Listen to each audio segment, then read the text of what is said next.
ನಮಸ್ಕಾರ. ಮುಖ್ಯಾಂಶಗಳು. ಕೋವಿಡ್ ನಿಯಂತ್ರಣಕ್ಕೆ ಮತ್ತಷ್ಟು ಕಠಿಣ ಕ್ರಮ ಅನಿವಾರ್ಯ. ಇಂದು ಮತ್ತು ನಾಳೆ ಸಮಾಲೋಚನೆಯ ನಂತರ ಸೂಕ್ತ ನಿರ್ಧಾರ. ಮುಖ್ಯಮಂತ್ರಿ ಬಿಎಸ್ ಯಡಿಯೂರಪ್ಪ. ಜನೌಷಧಿ ಕೇಂದ್ರಗಳಲ್ಲಿ ಕಡಿಮೆ ದರದಲ್ಲಿ N95 ಮಾಸ್ಕ್ ಒದಗಿಸಲು ಕ್ರಮ. ಸಚಿವ ಸುರೇಶ್ ಕುಮಾರ್.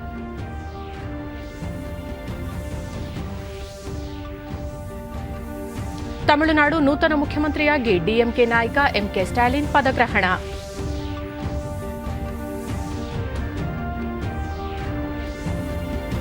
ಕೋವಿಡ್ ಸೋಂಕು ಹಿನ್ನೆಲೆ ಟೋಕಿಯೋ ಒಲಿಂಪಿಕ್ಸ್ ಕ್ರೀಡಾಕೂಟ ಮುಂದೂಡಿಕೆಗೆ ಅಭಿಯಾನ ಆರಂಭ. ವಾರ್ತೆಗಳ ವಿವರ. ರಾಜ್ಯದಲ್ಲಿ ಕೋವಿಡ್-19 ಸೋಂಕು ನಿಯಂತ್ರಣ ಕುರಿತು ಇನ್ನಷ್ಟು ಕಠಿಣ ಕ್ರಮಗಳನ್ನು ಕೈಗೊಳ್ಳುವುದು ಅನಿವಾರ್ಯವಾಗಿದ್ದು, ಇಂದು ಹಾಗೂ ನಾಳೆ ಈ ಸಂಬಂಧ ಸಮಾಲೋಚನೆ ನಡೆಸಲಾಗುವುದು ಎಂದು ಮುಖ್ಯಮಂತ್ರಿ ಬಿಎಸ್ ಯಡಿಯೂರಪ್ಪ ಬೆಂಗಳೂರಿನಲ್ಲಿಂದು ಹೇಳಿದ್ದಾರೆ. ಜನತಾ ಕರ್ಫ್ಯೂವನ್ನು ಜನತೆ ಸರಿಯಾಗಿ ಪಾಲನೆ ಮಾಡುತ್ತಿಲ್ಲ. ಮಾಸ್ಕ್ ಧರಿಸಿ, ವ್ಯಕ್ತಿಗತ ಅಂತರ ಕಾಯ್ದುಕೊಳ್ಳಲು ಎಲ್ಲರೂ ಆದ್ಯತೆ ನೀಡಬೇಕು. ಜನರ ಸಹಕಾರದಿಂದ ಮಾತ್ರ ಸೋಂಕು ನಿಯಂತ್ರಣ ಸಾಧ್ಯ. ನಿಯಮ ಪಾಲಿಸದಿದ್ದರೆ ಕಠಿಣ ಕ್ರಮ ಕೈಗೊಳ್ಳಲಾಗುವುದು ಎಂದರು.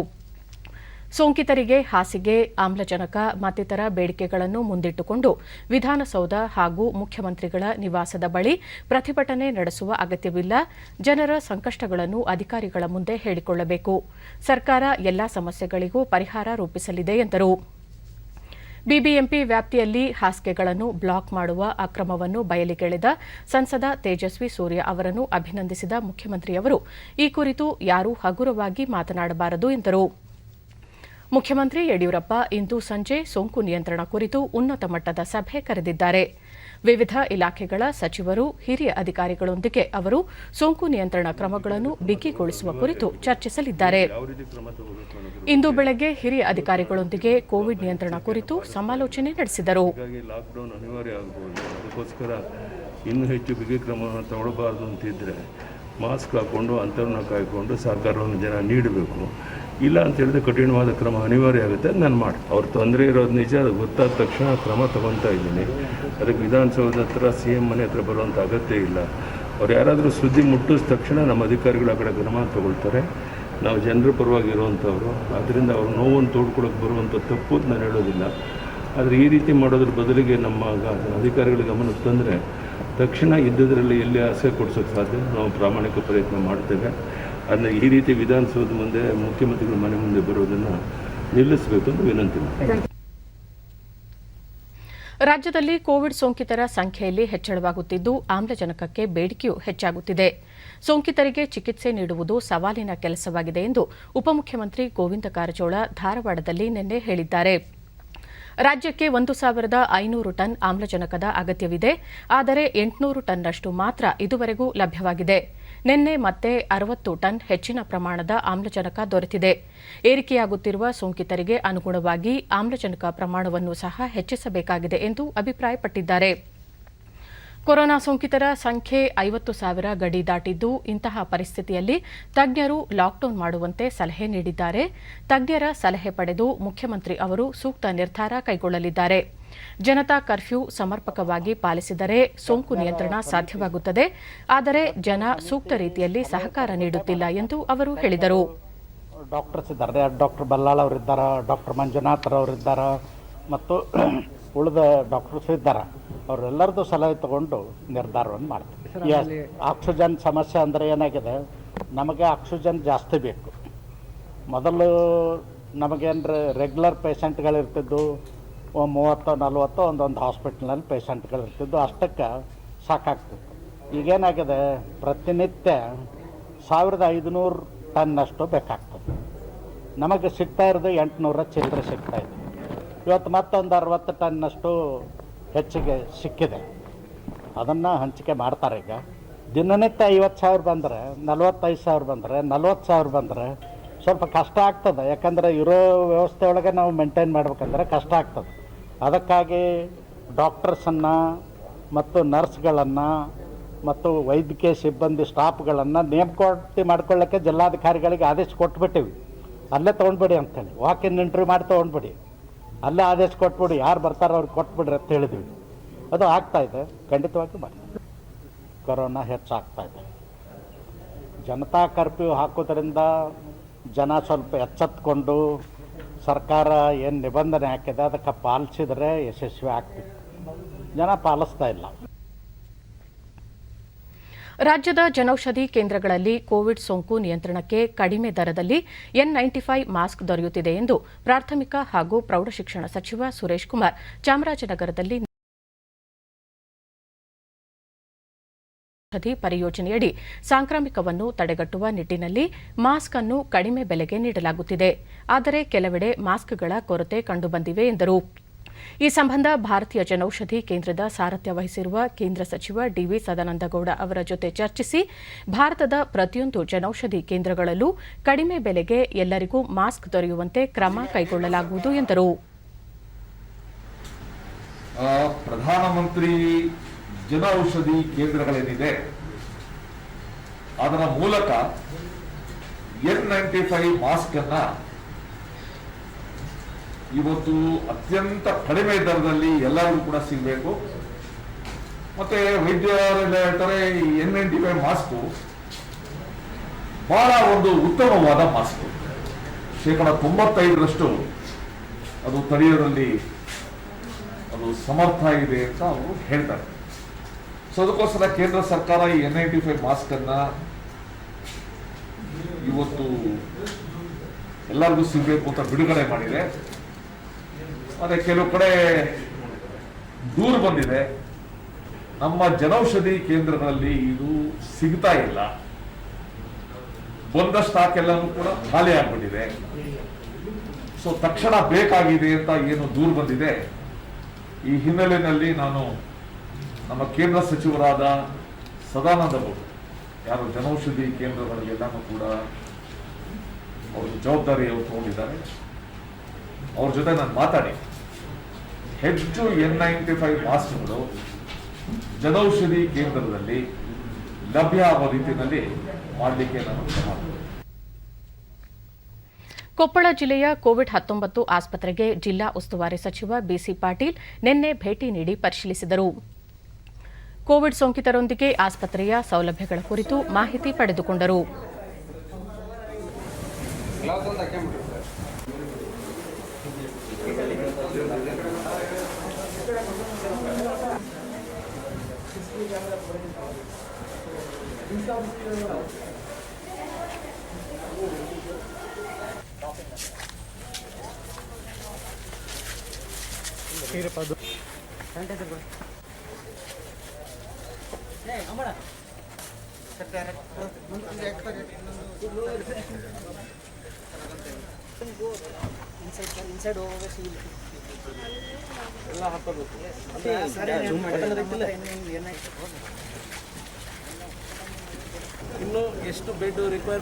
ನಂತರ ಸುದ್ದಿಗಾರರೊಂದಿಗೆ ಸಚಿವ ಬಿಸಿ ಪಾಟೀಲ್ ಸೋಂಕಿತರಿಗೆ ಉತ್ತಮ ಸೌಲಭ್ಯ ಹಾಗೂ ಚಿಕಿತ್ಸೆ ನೀಡಲಾಗುತ್ತಿದ್ದು ಯಾವುದೇ ಹಾಸಿಗೆ ಮತ್ತು ಆಮ್ಲಜನಕದ ಕೊರತೆ ಉಂಟಾಗಿಲ್ಲ. ಸಾರ್ವಜನಿಕರು ಸೋಂಕಿನ ಲಕ್ಷಣ ಕಂಡುಬಂದಲ್ಲಿ ತಕ್ಷಣ ಪರೀಕ್ಷೆ ಮಾಡಿಸಿ ಚಿಕಿತ್ಸೆ ಪಡೆದುಕೊಳ್ಳಬೇಕು ಎಂದರು. ಈಗ ಲಾಕ್ಡೌನ್ ಏನಿದೆ, ಜನತಾ ಕರ್ಫ್ಯೂ ಇದೇ ರೀತಿ ಇವರು ಮುಂದುವರೆದ್ರೆ ಮುಂದೆ ಲಾಕ್ಡೌನ್ ಅನಿವಾರ್ಯ ಆಗುತ್ತೆ. ಮಾಡಿದ್ದೇವೆ. ಇನ್ನೂ ಅಡಿಷನಲ್ ಬೆಡ್ ಜಾಸ್ತಿ ಮಾಡೋ ಬಗ್ಗೆ ಇನ್ನೂ ನಾವು ಎಷ್ಟು ಜಾಸ್ತಿ ಆಗುತ್ತೆ ಅಂತೇಳಿ ಈಗ ಎಲ್ಲ ನಮ್ಮ MLA ಅವರು, MP ಅವರು ಮತ್ತು ನಮ್ಮ ಅಧಿಕಾರಿಗಳ ಜೊತೆ ಕೂತ್ಕೊಂಡು ಇನ್ನೂ ಎಷ್ಟು ಬೆಡ್ಗಳು ಜಾಸ್ತಿ ಮಾಡಬೇಕು, ಎಷ್ಟು ಆಕ್ಸಿಜನ್ ಮಾಡಬೇಕು. ಆ್ಯಸ್ ಇಟ್ ಈಸ್ ಇವತ್ತಿನವರೆಗೂ ಕೊಪ್ಪಳ ಜಿಲ್ಲೆಯಲ್ಲಿ ಆಕ್ಸಿಜನ್ ಕೊರತೆ ಇಲ್ಲ, ರೆಮ್ಡಿಸಿವಿರ್ ಕೊರತೆ ಇಲ್ಲ. ನಂತರ ಕೊಪ್ಪಳ ಜಿಲ್ಲಾಧಿಕಾರಿಗಳ ಕಚೇರಿಯಲ್ಲಿ ಸಭೆ ನಡೆಸಿದ ಸಚಿವರು ಸೋಂಕಿತರಿಗೆ ಸೂಕ್ತ ಚಿಕಿತ್ಸೆ ಹಾಗೂ ಹಾಸಿಗೆ ಹೆಚ್ಚಳ ಕುರಿತು ಚರ್ಚಿಸಿದರು. ಸಭೆಯಲ್ಲಿ ಶಾಸಕ ರಾಘವೇಂದ್ರ ಹಿಟ್ನಾಳ್, ಪರಣ್ಣ ಮುನವಳ್ಳಿ, ಸಂಸದ ಸಂಗಣ್ಣ ಕರಡಿ, ಜಿಲ್ಲಾ ಆರೋಗ್ಯ ಮತ್ತು ಕುಟುಂಬ ಕಲ್ಯಾಣಾಧಿಕಾರಿ ಡಾ ಟಿ ಲಿಂಗರಾಜ್ ಸೇರಿದಂತೆ ಮತ್ತಿತರರು ಉಪಸ್ಥಿತರಿದ್ದರು. ಕೋವಿಡ್ ಸಂದರ್ಭದಲ್ಲಿ ಜನಸಾಮಾನ್ಯರಿಗೆ ವಂಚಿಸುತ್ತಿರುವವರ ಬಗ್ಗೆ ಎಚ್ಚರಿಕೆಯಿಂದಿರುವಂತೆ ಬೆಂಗಳೂರು ನಗರ ಪೊಲೀಸ್ ಆಯುಕ್ತ ಕಮಲ್ ಪಂತ್ ಹೇಳಿದ್ದಾರೆ. ಈ ಕುರಿತು ಟ್ವೀಟ್ ಮಾಡಿರುವ ಅವರು, ಕೋವಿಡ್ ಸಂದರ್ಭವನ್ನು ದುರುಪಯೋಗಪಡಿಸಿಕೊಂಡು ವಂಚಿಸುತ್ತಿರುವವರನ್ನು ಮಟ್ಟ ಹಾಕಲು ಪೊಲೀಸ್ ಇಲಾಖೆ ಎಲ್ಲಾ ರೀತಿಯ ಕ್ರಮ ಕೈಗೊಳ್ಳಲಿದೆ ಎಂದು ಅವರು ಹೇಳಿದ್ದಾರೆ.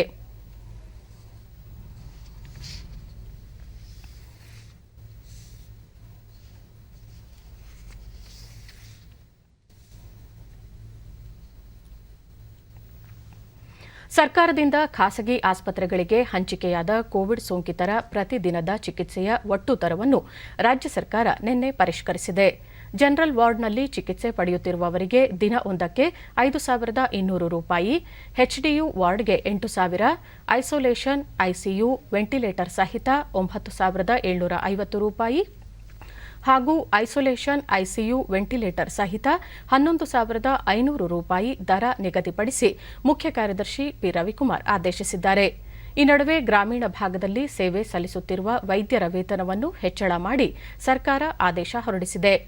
ಈ ಮಧ್ಯೆ ಎಂಬಿಬಿಎಸ್ ವೈದ್ಯರಿಗೆ 62,666 ರೂಪಾಯಿ, ಸ್ನಾತಕೋತ್ತರ ಪದವಿ ಡಿಪ್ಲೊಮಾ ಪಡೆದವರಿಗೆ 67,615 ರೂಪಾಯಿ, ಸೂಪರ್ ಸ್ಪೆಷಾಲಿಟಿ ಮಾಡಿದವರಿಗೆ ಪ್ರತಿ ತಿಂಗಳು 72,802 ರೂಪಾಯಿ ನಿಗದಿ ಮಾಡಿ ಆರೋಗ್ಯ ಮತ್ತು ಕುಟುಂಬ ಕಲ್ಯಾಣ ಇಲಾಖೆ ಆದೇಶ ಹೊರಡಿಸಿದೆ. ಪೋಲೆಂಡ್ನಿಂದ 100 ಆಮ್ಲಜನಕ ಸಾಂದ್ರಕಗಳು ದೆಹಲಿಗೆ ಆಗಮಿಸಿದೆ. ದೇಶದಲ್ಲಿ ಆಕ್ಸಿಜನ್ಗೆ ಬೇಡಿಕೆ ಹೆಚ್ಚಾಗುತ್ತಿರುವ ಹಿನ್ನೆಲೆಯಲ್ಲಿ ಸರ್ಕಾರದ ಮನವಿಗೆ ಪೋಲೆಂಡ್ ಸ್ಪಂದಿಸಿದೆ.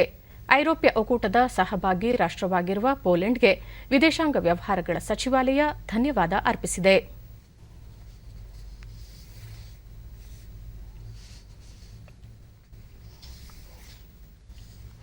ಕೋವಿಡ್ ಸಂದಿಗ್ಧ ಪರಿಸ್ಥಿತಿಯಲ್ಲಿ ಜನಸಾಮಾನ್ಯರ ಸಂಕಷ್ಟಕ್ಕೆ ನೆರವಾಗುತ್ತಿರುವ ಭಾರತೀಯ ರೈಲ್ವೆ ಈವರೆಗೆ 161 ಟ್ಯಾಂಕರ್ಗಳ ಮೂಲಕ 2,511 ಮೆಟ್ರಿಕ್ ಟನ್ ದ್ರವ ವೈದ್ಯಕೀಯ ಆಮ್ಲಜನಕ ವಿತರಿಸಿದೆ. ಈವರೆಗೆ 40 ಆಕ್ಸಿಜನ್ ಎಕ್ಸ್ಪ್ರೆಸ್ ರೈಲುಗಳು ಸಂಚರಿಸಿದ್ದು, ಮನವಿ ಸಲ್ಲಿಸುವ ರಾಜ್ಯಗಳಿಗೆ ಸಾಧ್ಯವಾದಷ್ಟು ಕಡಿಮೆ ಅವಧಿಯಲ್ಲಿ ಅಗತ್ಯ ಪ್ರಮಾಣದ ಆಮ್ಲಜನಕ ಪೂರೈಕೆ ಮಾಡುತ್ತಿದೆ.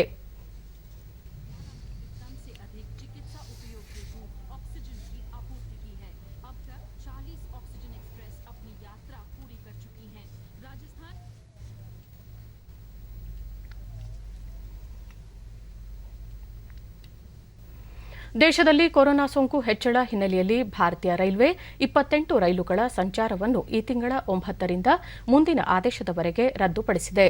ಶತಾಬ್ದಿ, ರಾಜಧಾನಿ, ಡೊರಾಂಟೊ ಸೇರಿದಂತೆ ದೇಶದ ವಿವಿಧ ಭಾಗಗಳಿಗೆ ಸಂಚರಿಸುತ್ತಿದ್ದ ರೈಲುಗಳ ಸೇವೆಯನ್ನು ರದ್ದುಪಡಿಸಿರುವುದಾಗಿ ರೈಲ್ವೆ ಸಚಿವಾಲಯ ತಿಳಿಸಿದೆ.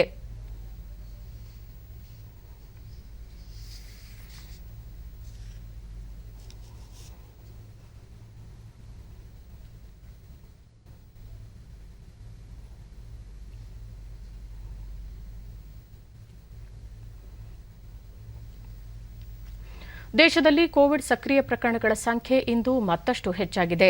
ಕಳೆದ 24 ಗಂಟೆಗಳಲ್ಲಿ ದೇಶದಲ್ಲಿ ಸುಮಾರು 4,14,188 ಹೊಸ ಸೋಂಕು ಪ್ರಕರಣಗಳು ದಾಖಲಾಗಿದ್ದು, ಇದರಿಂದಾಗಿ ಒಟ್ಟು ಸೋಂಕಿತರ ಸಂಖ್ಯೆ 2,14,91,598ಕ್ಕೆ ಏರಿಕೆಯಾಗಿದೆ.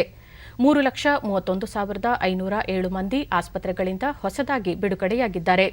ಇದರೊಂದಿಗೆ ಒಟ್ಟಾರೆ 1,76,12,351 ಮಂದಿ ಗುಣಮುಖರಾಗಿದ್ದಾರೆ. ಚೇತರಿಕೆಯ ಪ್ರಮಾಣ 81.95% ಕುಸಿದಿದೆ. ಒಟ್ಟು 36,45,164 ಸಕ್ರಿಯ ಪ್ರಕರಣಗಳಿವೆ. ಈ ಪ್ರಮಾಣ 16.96%ರಷ್ಟಿದೆ. ಈವರೆಗೆ 2,34,083 ಮಂದಿ ಮೃತಪಟ್ಟಿದ್ದು, 1.09% ಎಂದು ಆರೋಗ್ಯ ಸಚಿವಾಲಯ ತಿಳಿಸಿದೆ. ದೇಶಾದ್ಯಂತ ಇದುವರೆಗೆ ಒಟ್ಟು 29,67,75,209 ಮಂದಿಗೆ ಕೊರೋನಾ ಮಾದರಿ ಪರೀಕ್ಷೆ ನಡೆಸಲಾಗಿದೆ. ನಿನ್ನೆ ಒಂದೇ ದಿನ 19,23,131 ಮಂದಿಯ ಮಾದರಿ ಪರೀಕ್ಷಿಸಲಾಗಿದೆ ಎಂದು ಭಾರತೀಯ ವೈದ್ಯಕೀಯ ಸಂಶೋಧನಾ ಮಂಡಳಿ ಐಸಿಎಂಆರ್ ತಿಳಿಸಿದೆ. ಈವರೆಗೆ 16,49,73,058 ಮಂದಿಗೆ ಕೋವಿಡ್-19 ಲಸಿಕೆ ನೀಡಲಾಗಿದೆ.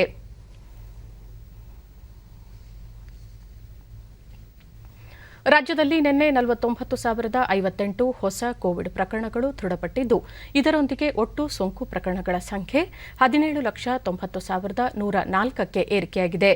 ನಿನ್ನೆ 18,943 ಮಂದಿ ಆಸ್ಪತ್ರೆಯಿಂದ ಬಿಡುಗಡೆಯಾಗಿದ್ದು, ಇದುವರೆಗೂ ಗುಣಮುಖರಾದವರ ಒಟ್ಟು ಸಂಖ್ಯೆ 12,55,797ಕ್ಕೆ ತಲುಪಿದೆ.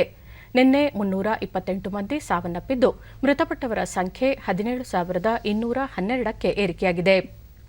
ಸದ್ಯ ರಾಜ್ಯದಲ್ಲಿ 4,90,058 ಸಕ್ರಿಯ ಪ್ರಕರಣಗಳಿವೆ ಎಂದು ಆರೋಗ್ಯ ಮತ್ತು ಕುಟುಂಬ ಕಲ್ಯಾಣ ಇಲಾಖೆ ತಿಳಿಸಿದೆ.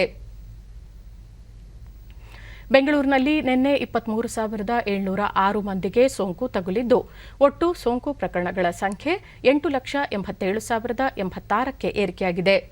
ನಿನ್ನೆ 4,414 ಮಂದಿ ಆಸ್ಪತ್ರೆಯಿಂದ ಬಿಡುಗಡೆಯಾಗಿದ್ದು ಇದುವರೆಗೂ ಗುಣಮುಖರಾದವರ ಸಂಖ್ಯೆ 5,47,208ಕ್ಕೆ ಏರಿಕೆಯಾಗಿದೆ. ಸದ್ಯ 3,32,732 ಸಕ್ರಿಯ ಪ್ರಕರಣಗಳಿವೆ. ಬೆಂಗಳೂರಿನಲ್ಲಿ 145 ಮಂದಿ ಸಾವನ್ನಪ್ಪಿದ್ದಾರೆ. ಉಳಿದಂತೆ ರಾಜ್ಯದ ವಿವಿಧ ಜಿಲ್ಲೆಗಳಲ್ಲಿ ದಾಖಲಾಗಿರುವ ಸೋಂಕು ಪ್ರಕರಣಗಳ ಸಂಖ್ಯೆ ಈ ರೀತಿ ಇದೆ.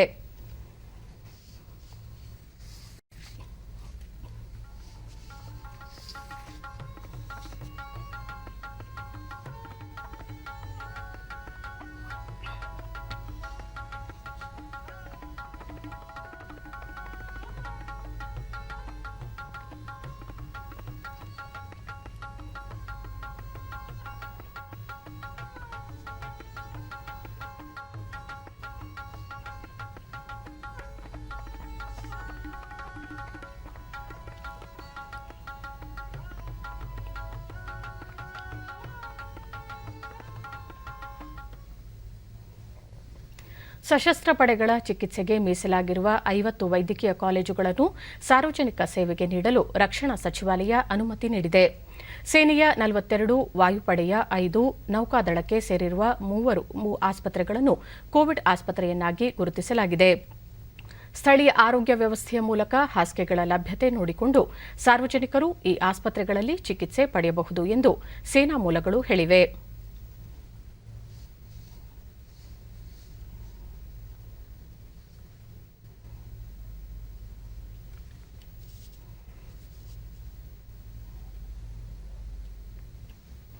ತಮಿಳುನಾಡಿನ ನೂತನ ಮುಖ್ಯಮಂತ್ರಿಯಾಗಿ ಮುತ್ತುವೇಲ್ ಕರುಣಾನಿಧಿ ಸ್ಟಾಲಿನ್ ಇಂದು ಅಧಿಕಾರ ಸ್ವೀಕರಿಸಿದರು.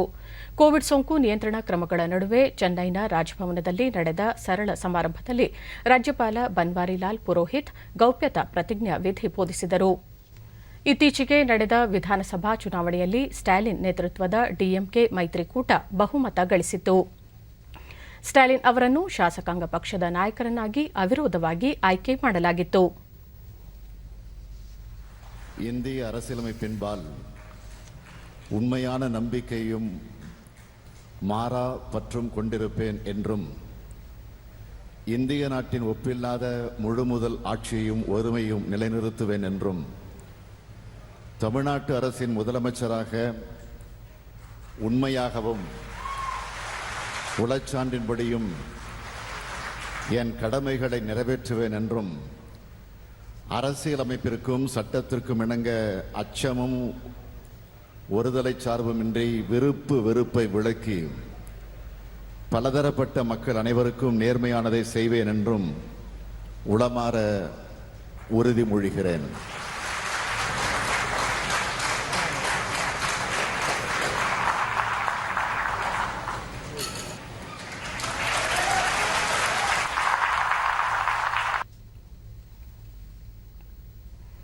ಭಾರತದಲ್ಲಿ ಕೋವಿಡ್ ಸೋಂಕು ನಿಯಂತ್ರಣ ವಿಚಾರದಲ್ಲಿ ಸೂಕ್ತ ಸಹಕಾರದಿಂದ ಕಾರ್ಯನಿರ್ವಹಿಸುವುದಾಗಿ ಅಮೆರಿಕ ಉಪಾಧ್ಯಕ್ಷೆ ಕಮಲಾ ಹ್ಯಾರಿಸ್ ತಿಳಿಸಿದ್ದಾರೆ. ಸಾಂಕ್ರಾಮಿಕ ಸಂದರ್ಭದಲ್ಲಿ ಜನರ ಜೀವ ರಕ್ಷಣೆ ಮತ್ತು ಕೊರೋನಾ ಅಂತ್ಯಗೊಳಿಸಲು ಉಭಯ ದೇಶಗಳು ಪರಸ್ಪರ ಒಗ್ಗಟ್ಟಿನಿಂದ ಕಾರ್ಯನಿರ್ವಹಿಸುವುದಾಗಿ ಹೇಳಿದ್ದಾರೆ.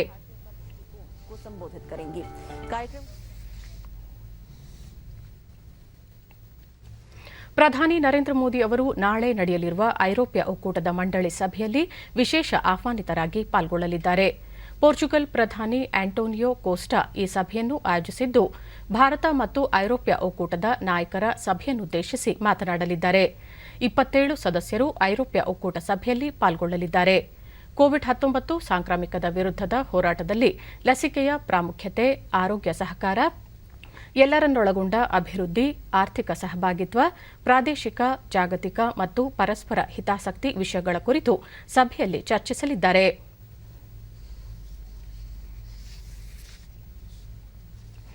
ಕೇಂದ್ರ ಹಣಕಾಸು ಸಚಿವಾಲಯ 9,871 ಕೋಟಿ ರೂಪಾಯಿಗಳ ಆದಾಯ ಕೊರತೆ ಅನುದಾನವನ್ನು 17 ರಾಜ್ಯಗಳಿಗೆ ನಿನ್ನೆ ಬಿಡುಗಡೆ ಮಾಡಿದೆ. 2021-22ನೇ ಸಾಲಿನ 2ನೇ ಮಾಸಿಕದ ಕೊರತೆ ಅನುದಾನದ ಕಂತು ಇದಾಗಿದೆ. ಈ ಮೂಲಕ ಒಟ್ಟಾರೆ 19,742 ಕೋಟಿ ರೂಪಾಯಿ ಆದಾಯ ಕೊರತೆ ಅನುದಾನ ಬಿಡುಗಡೆಯಾದಂತಾಗಿದೆ. ಕರ್ನಾಟಕ ಸೇರಿದಂತೆ ಆಂಧ್ರಪ್ರದೇಶ, ಕೇರಳ, ತಮಿಳುನಾಡು ಮುಂತಾದ 17 ರಾಜ್ಯಗಳಿಗೆ ಸಹಾಯಧನ ದೊರೆಯಲಿದೆ. ಹಣಕಾಸು ಆಯುಕ್ತಾಲಯ 17 ರಾಜ್ಯಗಳಿಗೆ ಅನುದಾನ ಬಿಡುಗಡೆ ಮಾಡುವಂತೆ ಶಿಫಾರಸು ಮಾಡಿತ್ತು. ಹಾಸನ ಜಿಲ್ಲೆಯ ಅರಕಲಗೂಡು ತಾಲೂಕಿನ ಕಟ್ಟೇಪುರ ಗ್ರಾಮ ಪಂಚಾಯಿತಿ ವ್ಯಾಪ್ತಿಯಲ್ಲಿ ದುಡಿಯೋಣು ಬಾ ಅಭಿಯಾನದಡಿ ಕಾರ್ಮಿಕರಿಗೆ ಉದ್ಯೋಗ ಒದಗಿಸಲಾಗಿದೆ. ಕೋವಿಡ್ನಿಂದ ಕೆಲಸ ಕಳೆದುಕೊಂಡು ಗ್ರಾಮಗಳಿಗೆ ಹಿಂತಿರುಗಿದ ಯುವಕ ಯುವತಿಯರಿಗೆ ಈ ಯೋಜನೆಯಿಂದ ಕೆಲಸ ಸಿಕ್ಕಂತಾಗಿದೆ. ಸದರಿ ಯೋಜನೆಯಡಿ ಶಾಲಾ ಕಾಂಪೌಂಡ್, ಶೌಚಾಲಯ, ಕಟ್ಟಡ ಕಾಮಗಾರಿ, ಗ್ರಾಮದ ಕೆರೆ ಮತ್ತು ಬದು ನಿರ್ಮಾಣ ಕಾಮಗಾರಿಗಳನ್ನು ಕೈಗೆತ್ತಿಕೊಳ್ಳಲಾಗಿದೆ. ಮಾರ್ಚ್ 15ರಿಂದ ಜೂನ್ 15ರವರೆಗೆ ಈ ಕಾಮಗಾರಿಗಳು ನಡೆಯಲಿದ್ದು, ಕಾಮಗಾರಿಯಲ್ಲಿ ಕೆಲಸ ನಿರ್ವಹಿಸುವ ಕಾರ್ಮಿಕರಿಗೆ ಕೋವಿಡ್ ನಿಯಮಾವಳಿ ಅನುಸಾರ ಮಾಸ್ಕ್, ಸ್ಯಾನಿಟೈಸರ್ ಬಳಕೆ ಹಾಗೂ ವೈಯಕ್ತಿಕ ಅಂತರ ಕಾಯ್ದುಕೊಳ್ಳಲು ಸೂಚಿಸಲಾಗಿದೆ.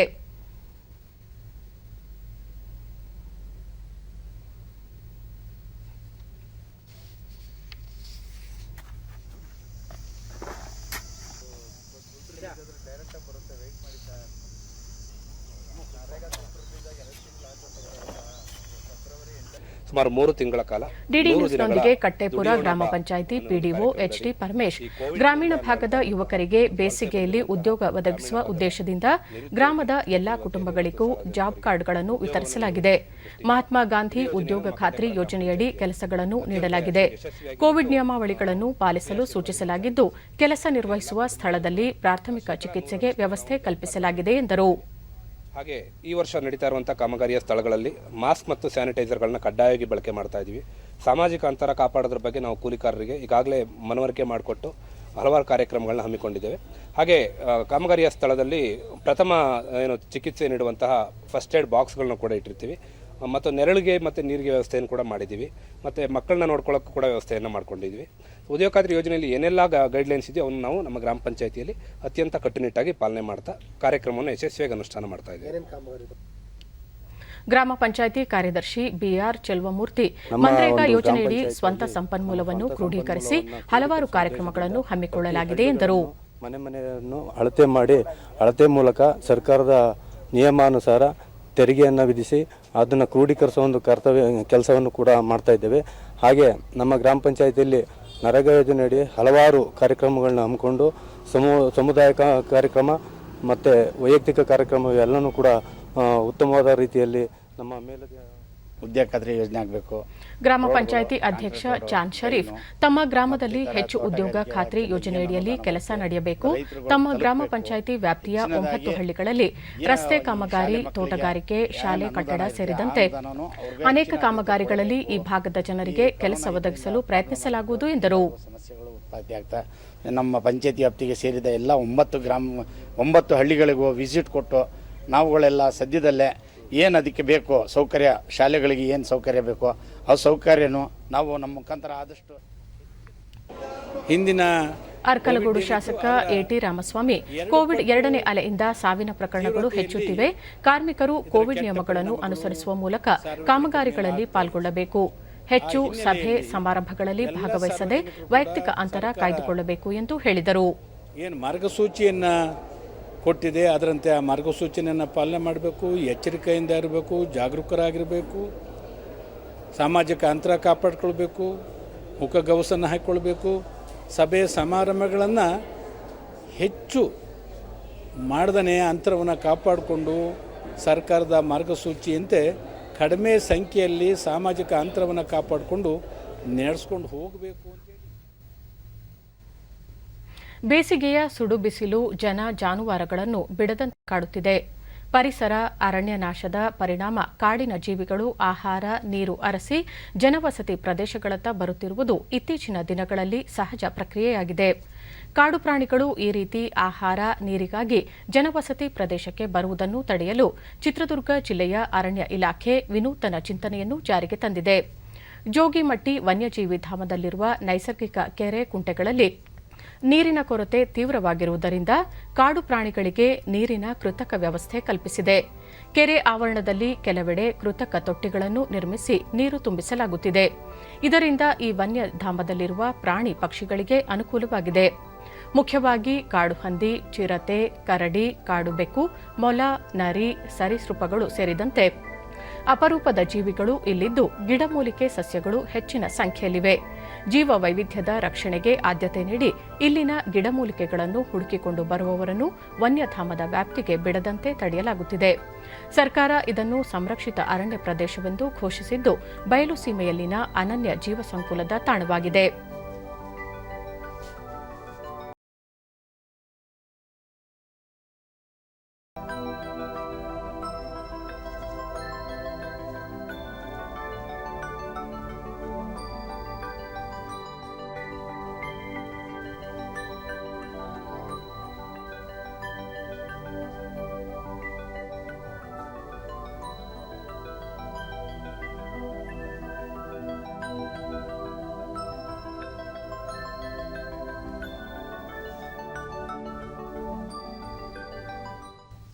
ಹುಲ್ಲುಗಾವಲು ಈ ಭಾಗದಲ್ಲಿ ಬಹಳ ಈ ಚೆನ್ನಾಗಿ ಕುರಿತು ವನ್ಯಜೀವಿ ಧಾಮದ ವಲಯ ಅರಣ್ಯ ಸಂರಕ್ಷಣಾಧಿಕಾರಿ ಸಂದೀಪ್ ನಾಯಕ್, ಈ ಪ್ರದೇಶದಲ್ಲಿ ಬೇಸಿಗೆಯ ಸಂದರ್ಭದಲ್ಲಿ ನೀರಿನ ಸಮಸ್ಯೆ ಹೆಚ್ಚಿದೆ.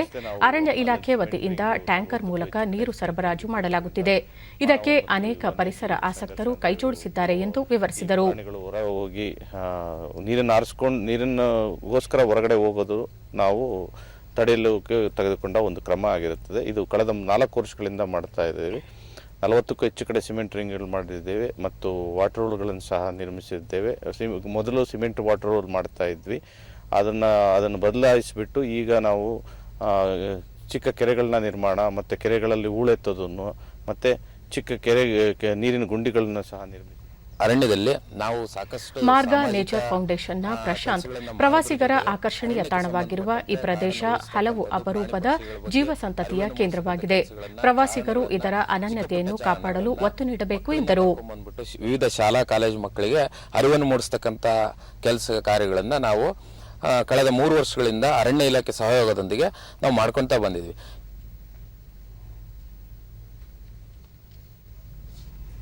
ಸೆನ್ಸೆಕ್ಸ್ ಮುಂಬೈ ಷೇರು ಮಾರುಕಟ್ಟೆಯಲ್ಲಿಂದು ಆರಂಭಿಕ ವಹಿವಾಟಿನಲ್ಲಿ ಷೇರು ಸಂವೇದಿ ಸೂಚ್ಯಂಕ ಸೆನ್ಸೆಕ್ಸ್ 385 ಅಂಕಗಳ ಏರಿಕೆಯೊಂದಿಗೆ 49,334ರಲ್ಲಿ ವಹಿವಾಟು ಆರಂಭಿಸಿದೆ. ರಾಷ್ಟ್ರೀಯ ಸಂವೇದಿ ಸೂಚ್ಯಂಕ ನಿಫ್ಟಿ ಸಹ 115 ಅಂಕಗಳ ಏರಿಕೆಯೊಂದಿಗೆ 14,840ರಲ್ಲಿತ್ತು.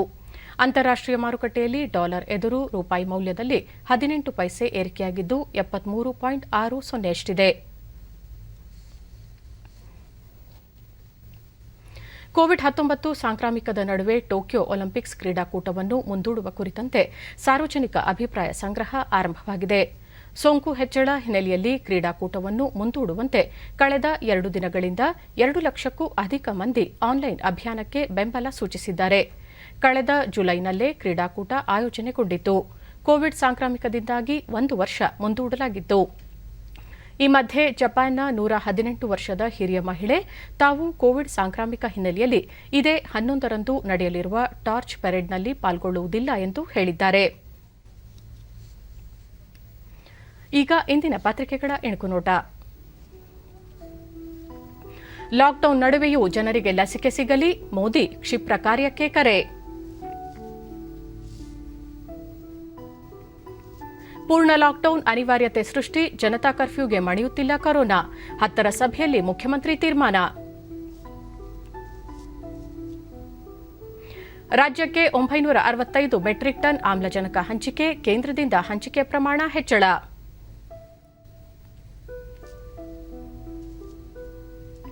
ಸೋಂಕು ಲಕ್ಷಣ ಇದ್ದವರಿಗೆ ಪರೀಕ್ಷೆ ವೇಳೆಯೇ ಮಾತ್ರೆ, ಪ್ರಾಥಮಿಕ ಸಂಪರ್ಕಿತರಿಗೂ ನೀಡಿ ಸರ್ಕಾರ ಆದೇಶ. ಮೇ 15ರ ಬಳಿಕ 18 ವರ್ಷ ಮೇಲ್ಪಟ್ಟ ವಯಸ್ಸಿನವರಿಗೆ ಲಸಿಕೆ ಕಂಪನಿಗಳಿಗೆ ಮನವಿ ಮಾಡಿದ್ದೇವೆ. 3ನೇ ಅಲೆ ಆರಂಭಕ್ಕೂ ಮುನ್ನ ಎಲ್ಲರಿಗೂ ಲಸಿಕೆ, ಆರೋಗ್ಯ ಸಚಿವ ಸುಧಾಕರ್.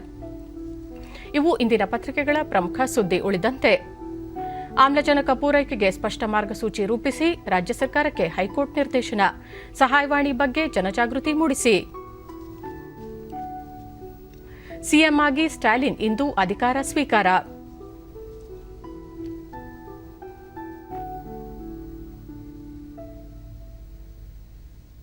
ಜೂನ್ 1ರಂದು ಕೇರಳಕ್ಕೆ ಮುಂಗಾರು.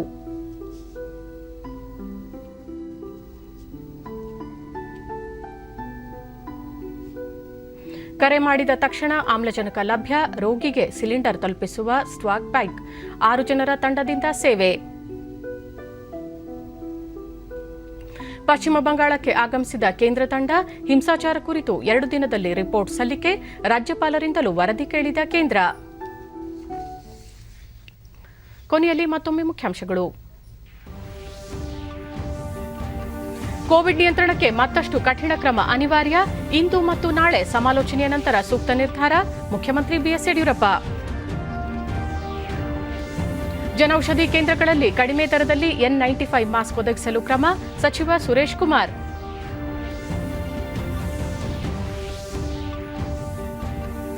ತಮಿಳುನಾಡು ನೂತನ ಮುಖ್ಯಮಂತ್ರಿಯಾಗಿ ಡಿಎಂಕೆ ನಾಯಕ ಎಂಕೆ ಸ್ಟಾಲಿನ್ ಪದಗ್ರಹಣ.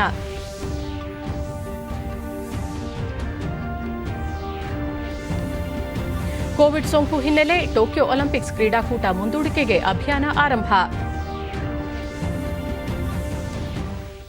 ನಮ್ಮ ವಾರ್ತಾ ಪ್ರಸಾರವನ್ನು ನೀವು ಡಿಡಿ ಚಂದನ ನ್ಯೂಸ್ ಯೂಟ್ಯೂಬ್ ಚಾನೆಲ್ನಲ್ಲೂ ವೀಕ್ಷಿಸಬಹುದು. ವೀಕ್ಷಕರೇ, ಈಗ ನಾನು ಸ್ಟುಡಿಯೋದಿಂದ ಹೊರಹೋಗುತ್ತಿರುವ ಕಾರಣ ಮಾಸ್ಕ್ ಧರಿಸುತ್ತಿದ್ದೇನೆ. ನೀವು ಸಹ ಮನೆಯಿಂದ ಹೊರಹೋಗುವ ಮುನ್ನ ಸರಿಯಾದ ಕ್ರಮದಲ್ಲಿ ತಪ್ಪದೆ ಮಾಸ್ಕ್ ಧರಿಸಿ.